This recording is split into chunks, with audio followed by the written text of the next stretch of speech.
មនុស្សដែលស្រឡាញ់យើងពិតកូនជាទីស្រឡាញ់មនុស្សដែលស្រឡាញ់យើងពិតឬមិនពិតនោះក៏មើលត្រឹមតែសបកក្រៅឬស្ដាប់តែពាក្យសម្ដីរបស់គេប៉ុណ្ណោះឯសោះអាកប្បកិរិយាគេអាចធ្វើបានហើយពាក្យសម្ដីវាគ្រាន់តែជាខ្យល់មាត់អាចផ្លាស់ប្ដូរយ៉ាងណាឬមិនដូចចិត្តយ៉ាងម៉េចគឺចេះតែប្រព្រឹត្តទៅបានទាំងអស់មនុស្សដែលពោលថាស្រឡាញ់យើងស្គាល់ចិត្តស្គាល់ថ្លើមយើងនិងគោរពរាប់អានយើងនោះអាចគ្រាន់តែជាទឹកអប់ដែលបាញ់ដាក់មកឲ្យយើងសប្បាយចិត្តតែប៉ុណ្ណោះគឺគេអាចស្អប់យើងក៏បានប៉ុន្តែដើម្បីប្រយោជន៍អ្វីមួយទៅគេនិយាយគេមានអាកប្បកិរិយានោះឯង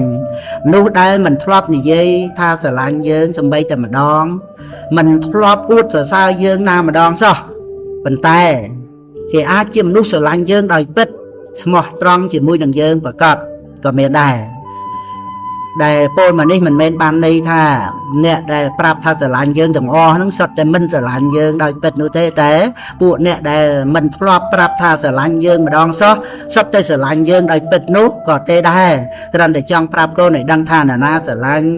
មិនស្រឡាញ់យើងដោយពិតនោះមិនមែននៅត្រង់សម្បកក្រៅនិងខ្យល់មាត់នោះទេគឺនៅត្រង់ការដែលធ្វើពិតដែលយើងត្រូវសង្កេតពិនិត្យក្នុងការយូរ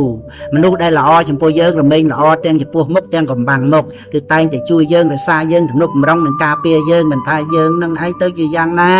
គេនៅតែស្មើចុងស្មើដើមជាមួយនោះឯងដែលថាជាមនុស្សស្រឡាញ់យើងពិតត្រង់ដែលថាគេថាស្រឡាញ់យើងឬមិននិយាយឬមិននិយាយអីនោះវាមិនសំខាន់ទេចំណែកមនុស្សដែលល្អតែនឹងមុខយើងក្រោយខ្នងដន្ទាមិនទំនុកបំរុងយើងមិនកំត្រួតយើងនិយាយពីរោះ